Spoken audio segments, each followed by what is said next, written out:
ஓட்டு போடுற உரிமையே இல்லைன்னு சொன்னா நம்புவீங்களா? நீங்க உட்பட யாருக்குமே அது இல்ல. நான் பயமுறுத்துறேன்னு நினைக்காதீங்க. அதுதான் நிஜமும் கூட. கொஞ்சம் ஏமாந்தா நம்மள மாரியே இன்னும் லட்சக்கணக்கான பேருக்கும் இதே நிலைமை தான். ஓட்டு போடுற அந்த உரிமையே இல்லாத மாரி ஒரு நிலைமை வந்தாலும் வரலாம். இதுக்கு மெயின் ரீசன் அந்த எஸ்ஐஆர், ஸ்பெஷல் இன்டென்சிவ் ரிவிஷன், சிறப்பு தீவிர திருத்தம். இப்போ இந்த எஸ்ஐஆர் நம்ம தமிழ்நாட்டுல எப்படி ஒர்க் ஆக போகுது? கடந்த ஜனவரி மாசம் எடுத்த அந்த கணக்கெடுப்புல 6,36,00,000 வாக்காளர்கள் நம்ம தமிழ்நாட்டுல இருக்கிறாங்க. ஆனா அவங்க யாருக்குமே இந்த ஓட்டு போடுற உரிமையே இல்லை. அந்த பிஎல்ஓன்னு சொல்லுவாங்க, பூத் லெவல் ஆபீசர்ஸ், வாக்குச்சாவடி நிலை அலுவலர். அவங்க தான் வீடு வீடா போய் அந்த ஃபார்மை கொடுப்பாங்க. அதை நம்ம ஃபில்அப் பண்ணி கொடுக்கணும்.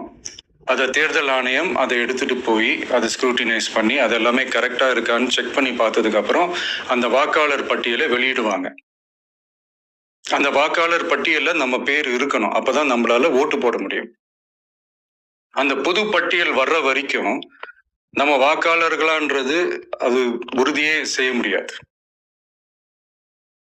இன்கேஸ் அந்த புது பட்டியல்ல நம்ம பேர் இல்லைன்னா அது ஒரு தனி ப்ராசஸ், அது ஒரு தனி ஃபார்ம், அது ஒரு தனி கிளைம் என்ற மாதிரி அது ஒரு வேற வேலை.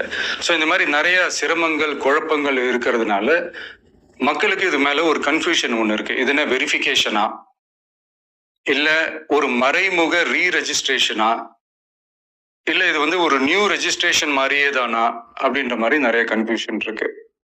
அவங்க செய்ய வேண்டியதெல்லாம் ஒன்னே ஒண்ணுதான்.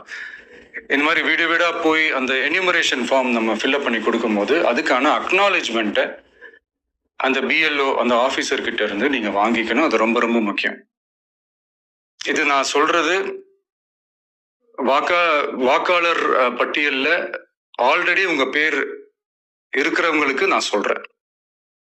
இப்போ புது வாக்காளர்கள், ஃபர்ஸ்ட் டைம் ஓட்டர்ஸ், அவங்களுக்கு ஃபார்ம் 6ன்னு ஒன்று இருக்கு. அதை நீங்க ஃபில்அப் பண்ணி நீங்க உங்க ஏரியாவில் இருக்கிற சம்பந்தப்பட்ட அந்த உங்க அலுவலகத்துல நீங்க டைரக்டாவும் சப்மிட் பண்ணலாம், இல்ல நீங்க ஆன்லைன்லயும் சப்மிட் பண்ணலாம். அப்படி ஆன்லைன்ல நீங்க சப்மிட் பண்ணீங்கன்னா அதுக்கான ஸ்கிரீன்ஷாட் எடுத்து வச்சுக்கோங்க. போன்ல மெசேஜ் வரும், அதை சேவ் பண்ணி வச்சுக்கோங்க. அப்ராட்ல இருக்கிறவங்க கூட அந்த எஸ்ஐஆர் ஃபார்மை டவுன்லோட் பண்ணி நீங்க அதை ஃபில்அப் பண்ணி சப்மிட் பண்ணலாம்.